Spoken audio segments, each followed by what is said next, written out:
सीधा चलते हैं बाजार पे नजर डालते हैं, क्योंकि फेड की बैठक, सारे रिजल्ट और बहुत सारी चीजें आने के बाद में बड़ी खबरों का, जो कि विदेशों से भी आ रही हैं और देश से भी आ रही हैं, उनका बड़ा असर होता हुआ बाजार पे देख रहे हैं। एक्सपर्ट्स कैसे देख रहे हैं आगे की चाल और आगे की स्ट्रेटजी कैसे बना रहे हैं, शुरुआत कर रहे हैं संतोष सिंह जी से। संतोष सर, ये जो एक्शन हुआ है, क्योंकि ये हफ्ता अब एक्शन वाला हो गया है, कहीं दूसरी तरफ बिल्कुल अलग डायरेक्शन में हम चल रहे थे, कहीं तो हम टेस्ट कर रहे थे अपने सपोर्ट लेवल्स की बातें, और वो उसको हम देख रहे थे और 19,700 के नीचे तक भी गए हैं, और फिर एक अच्छा बाउंस बैक देखने को मिला है। सस्टेन होगा? आगे का रास्ता कैसा दिख रहा है कि जो संकट के बादल से टल गए हैं, या अभी मुसीबत की बारिश अभी जारी रहेगी? देखिए, मिला-जुला रहना चाहिए, मुझे लगता है कि क्योंकि जो मार्केट बढ़ रहा है, पहली चीज़ की लिक्विडिटी काफ़ी अच्छी है मार्केट में। मार्च में देखें तो काफ़ी लिक्विडिटी शक हो रही थी, मार्च के तक, जनवरी से मार्च तक के महीने में अगर देखें, और वही लिक्विडिटी वापस बाज़ार में लौट कर आई है, और हम देख रहे हैं कि सारी चीज़ों के भाव ऊपर हैं। लेकिन काफ़ी सिलेक्टिव होना चाहिए, मुझे लगता है कि जब मार्केट नई ऊँचाइयों को छूता है, नए आयाम को छूता है, तो वहाँ पर बहुत सारे टेक्सचर, बहुत सारे कलर जो है वो चेंज होते हैं, और मार्केट जो है एक एक नई चीज़ की तरफ, नई नई तरफ देखता है। अ, उसी तरह से हमें, मुझे लगता है कि कंसर्न रहना चाहिए वैल्यूएशंस को लेकर। मार्केट कई बार इग्नोर करता है, एटलीस्ट इन शॉर्ट टर्म अगर आप देखेंगे तो वो बहुत सारी चीज़ों को इग्नोर कर कर आगे बढ़ता है। लेकिन अगर आपको कैपिटल प्रोटेक्ट रखना है, और ठीक से ओवर पीरियड ऑफ टाइम अगर आपको ग्रोथ करनी है अपने कैपिटल की, तो काफ़ी समझ-बूझ कर और फूँक-फूँक कर कदम रखने चाहिए। आइडियाज़ पे अगर वर्क हो, और वो ज़्यादा जो है आपके पोर्टफोलियो को ज़्यादा रिटर्न दे सके, मुझे लगता है कि वो चीज़ देखनी चाहिए। गम-गो काफ़ी है मार्केट में, जिस तरह से सारी चीज़ें दिख रही हैं, बहुत सारे रिज़ल्ट्स आ रहे हैं, कहीं निराशा है, कहीं अच्छे हैं, कहीं सौ-सौ नतीजे हैं। तो मुझे लग रहा है कि आपको पैर जो है, एक पैर ज़मीन पे, जैसे हम जब चलते हैं तो एक पैर ज़मीन पे और दूसरा जो है वो उठाकर रखते हैं, मतलब हम जो है क्रीप ऑन करते हैं, आगे की तरफ बढ़ते हैं। तो सिमिलरली मेरी यही सलाह होगी कि मार्केट इतनी ऊपर पे है, आपको सँभल कर सेक्टर को चूज़ करना होगा, क्योंकि बुल मार्केट जब कभी भी फेज़ आउट होगा, तो जहाँ पर वैल्यूएशन बहुत ज़्यादा हैं, जहाँ कंसर्न ज़्यादा, जहाँ अर्निंग्स नहीं है, उनकी पिटाई बहुत होती है, और पोर्टफोलियो में बहुत बड़ा नुकसान होता है। तो इन चीज़ों को ध्यान रखें। आज मंथली एक्सपायरी है, और वहाँ पर लग रहा है कि तकरीबन बहुत ही सीमित दायरे हैं। निचले स्तरों में 9,800 से 20-30 पॉइंट नीचे सपोर्ट ऑप्शंस पे दिख रहे हैं।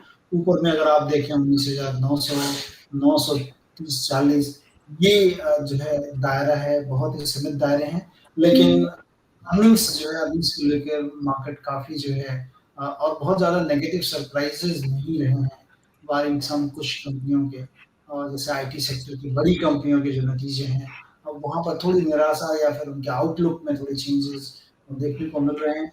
अदरवाइज़ ओवरऑल अर्निंग्स ठीक है, लेकिन मार्केट ऑलरेडी बढ़ चुके हैं। तो चुनते समय हमेशा इस चीज़ को ध्यान रखें कि हम कहाँ से कहाँ आ गए हैं, और कितना डाउनसाइड हो सकता है। तो यही मेरा जो है ओपनिंग कमेंट है आज के इश्यू पे। जी, तो ये बहुत सारी चीज़ें जो कि सावधानियाँ खासकर जिस पे कि सपोज़ तक की नज़र है कि कहाँ पे तो सँभाल के रखना चाहिए। लेकिन ओवरऑल स्ट्रैटेजी या मौका है या नहीं है, ये सारी चीज़ें समझने की कोशिश करेंगे। अभय जी के पास चल रहे हैं। अभय जी, अ, ट्रेडिंग के लिहाज से और निवेशक के लिहाज से, दोनों तरीके से बाज़ार को इस समय कैसे देख रहे हैं यहाँ पे? किस तरीके की अपॉर्च्युनिटीज़ निकल रही हैं निफ्टी और बैंक निफ्टी में? ट्रेडिंग के लिहाज से अभी तो अपॉर्चुनिटी अच्छा निकल रहा है। अगर बात करें, अगर आप ऑप्शन ट्रेडर हैं, ठीक है, तो ऑप्शन ट्रेडर के लिए अभी अपॉर्चुनिटी है, ठीक है। उसमें आप अभी सपोर्ट बन रहा है 19,800 के लेवल पे, अच्छा सपोर्ट बन रहा है यहाँ पर। करीब हमको अगर देख रहे हैं तो पुट राइटिंग करीब 1,60,00,000 के करीब है पुट राइटिंग, जो कि हमारा अच्छा सपोर्ट देखेंगे। और टेक्निकल सपोर्ट भी अगर बात करेंगे तो टेक्निकल सपोर्ट हमारा 19,870 के 770 के आसपास है। तो ये 30 पॉइंट्स का हमारा अच्छा सपोर्ट जोन बन रहा है। ऊपर में हाँ रुकावट दिख रहा है, ऊपर में 19,900 और 19,850। 19,850 पे हमारा 2,28,00,000 का 228 2,28,00,000 का मेरा कॉल राइटिंग है, जो कि हमारा रेसिस्टेंस का काम करेंगे। और 19,900 पे स्ट्राइक पे 2,75,00,000, मतलब आज 19,900 पे बहुत बड़ा रुकावट हमको देखने को मिल रहा है, और मे बी हम आज क्रॉस ना करें। शॉर्ट कवरिंग को हमको सपोर्ट मिलेगा, लेकिन 19,850 से 19,900 के बीच में तक हमको लेके जा सकता है शॉर्ट कवरिंग। तो 19,900 पे बहुत बड़ा रेसिस्टेंस है, जो कि हम अभी नहीं देख रहे हैं अभी तक कि वो तोड़ेगा, जब तक हमारा ग्लोबल से थोड़ा सा एक्स्ट्रा ऑर्डिनरी सपोर्ट हमको नहीं मिल जाता, और जो फार्मा और एफएमसीजी से और ज्यादा हमको सपोर्ट नहीं मिल जाता तब तक। फार्मा तो अच्छा सपोर्ट कर रहा है, लेकिन एफएमसीजी में और अच्छा सपोर्ट करना पड़ेगा, क्योंकि एक सेक्टर जो है अभी ट्रैक कर रहा है आईटी का रिजल्ट्स काफी वीक आ रहा है, तो आईटी हम लोग को नीचे खींच रहा है, नहीं तो अभी निफ्टी 19,850 के ऊपर ट्रेड कर रहा होता। जी, और अभी भी बैंक निफ्टी कैसे देख रहे हैं? बैंक निफ्टी में क्या स्ट्रेटजी बन सकती है? बैंक निफ्टी में वही सेम स्ट्रेटजी है, शॉर्ट कवरिंग है।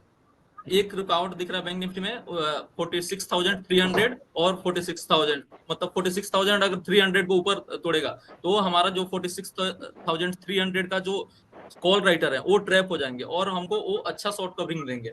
वो ट्रैप होंगे तो उनका जो ओपन इंटरेस्ट अभी 46,000 तो 61 लाख का है, ये हमको आराम से 46,400 46,500 के लेवल में ले जा सकते हैं, क्योंकि हमारा ऊपर यहाँ पर रेसिस्टेंस नहीं दिख रहा है बैंक निफ्टी में तो इंस्टेंट।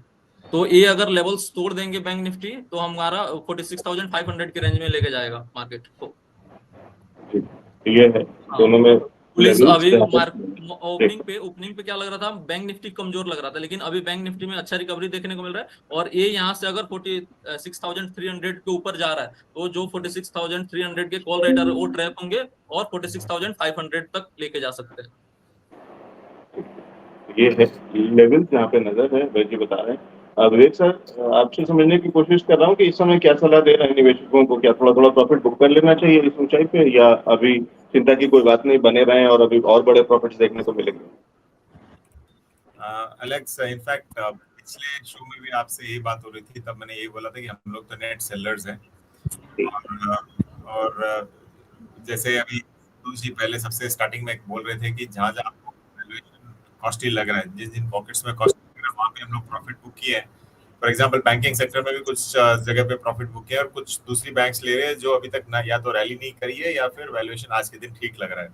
तो एक समझना होगा, देखिए ट्रेडिंग के लिए तो ठीक है, ट्रेडिंग तो मैं आज लूंगा, आज ही बेच दूंगा, 2-3 दिन में बेच दूंगा, उसका मैं बात नहीं कर रहा हूँ। जो थोड़े से मीडियम टर्म के लिए जो इन्वेस्टमेंट करते हैं, तो ये एक होता है कि जो बुल मार्केट होता है ना अभी जैसे चल रहा है, इस बुल मार्केट में हर स्टॉक अंडरवैल्यूड ही दिखता है, और हर स्टॉक मल्टी बैगर दिखता है। ये दो इतनी बड़ी प्रॉब्लम होती है मार्केट में। मतलब आप कोई भी ले लो, आज के दिन कितने देख लो, स्विट्जरलैंड भी आपको आज मल्टी बैगर दिखेगा, चाहे उसका 25-30 हजार करोड़ मार्केट कैप पहुंच गया हो, लेकिन मार्केट में आपको सब दिखेगा कि हाँ भाई यहाँ से ये तो यहाँ से 4 गुना होगा। जब टाइट टर्न होगा, वो बोलते हैं ना हमाम में सब नंगे होते हैं, तब पता चलता है कि कौन क्या कर रहा है। तो केयरफुल रहना चाहिए, जहाँ जहाँ वैल्यूएशन है वहाँ पे आपको सही में प्रॉफिट बुक करना चाहिए, और प्रॉफिट जो बुक करते हो वही आपके बैंक अकाउंट में जाता है, तब तक जाता नहीं है। ये भी सबको ध्यान रखना चाहिए। तो वैल्यूएशन डेफिनेटली थोड़ा सा, और स्पेशली स्मॉल कैप्स में, मैं लार्ज कैप में सेल की सलाह नहीं दूंगा। लार्ज कैप फिर भी मुझे ठीक ठाक लग रहा है, वैल्यूएशन इतने कॉस्टली आज भी, मतलब इन दाम में भी आप अगर रिलायंस लोगे तो बात आप ये नहीं है कि आप नुकसान करने वाले हो, आप फिर भी कमा के निकल जाओगे। लेकिन स्मॉल कैप्स जहाँ पे एकदम जबरदस्त रैली चल रही है, वहां पे आपको डबल केयरफुल रहना चाहिए। स्मॉल कैप में डबल केयरफुल, और क्या स्ट्रेटेजी ओवरऑल बना रहे हैं वो बता दिया विवेक जी ने। एक बार अंकुर सक्सेना जी समझते हैं उनके लेवल्स और उनकी स्ट्रेटेजी क्या है निफ्टी और बैंक निफ्टी दोनों का। अंकुर सर जल्दी से निफ्टी बैंक निफ्टी कैसे देख रहे हैं? सर देखिए, निफ्टी की अगर हम बात करें तो 100 पॉइंट की टाइट रेंज में कामकाज करती नजर आ रही है, जो कि 19,760 से 19,860 की ये रेंज है। आज हम ट्रेड कर रहे हैं, मंथली एक्सपायरी है, वीकली एक्सपायरी है, और यहाँ पे लो विक्स के बावजूद भी एक प्राइस एक्शन जो देखने को मिलता है काफी तगड़ा देखने को मिल जाता है कभी कभी, और मंथली एक्सपायरी में थोड़ा कॉशियस भी रहना चाहिए। तो अगर हमें 100 पॉइंट की रेंज जो है 19,760 से 19,860 के ऊपर या नीचे प्राइस एक्शन देखने को मिलता है, तो फर्दर 100 पॉइंट का प्राइस एक्शन हम टारगेट कर सकते हैं। 19,760 के सपोर्ट को निफ्टी को नहीं तोड़ना चाहिए। अगर ये सपोर्ट टूटता है तो इसके नीचे अगेन 100 पॉइंट की डाउनसाइड यानी 19,660 तक के लेवल्स आपको दिखाई दे सकते हैं। 19,860 के ऊपर हमारे पास 19,900 19,960 तक के लेवल्स यहाँ पे नजर आते हुए मुझे अपन दिखाई देते हैं आज के सेशन में, अगर हम ये रेंज ब्रेकआउट देने में सफल होते हैं 15 मिनट क्लोजिंग बेसिस पे। अगर निफ्टी बैंक की मैं बात करूं तो यहाँ पे भी क्या है, 46,350 पे एक रेजिस्टेंस है और नीचे की तरफ 46,000 पे बहुत अच्छा सपोर्ट बना हुआ है। बैंक निफ्टी ने आज क्या किया कि उसने गैप अप ओपनिंग दी है और वो कैसे ना कैसे प्रयास कर रही है, इनफैक्ट निफ्टी से ज्यादा मजबूत नजर आ रही है। तो बैंक निफ्टी यहाँ प्रयास कर रही है कि जो गैप उसने अप ओपन दिया है वो गैप फिल करने का प्रयास ना हो। हालांकि 46,300 के स्तर पे थोड़ी सी ठिठकती हुई नजर आ रही है, तो 46,350 का आंकड़ा पार करना जरूरी है। उस केस में आपको फर्दर 300 पॉइंट की अपसाइड यानी 46,600 तक के लेवल्स इंट्राडे में देखने को मिल सकते हैं, बट मैं एक्सपायरी एक्सपेक्ट कर रहा हूँ 46,500 से 46,000 ये 500 पॉइंट की रेंज के बीच में ही होनी चाहिए है।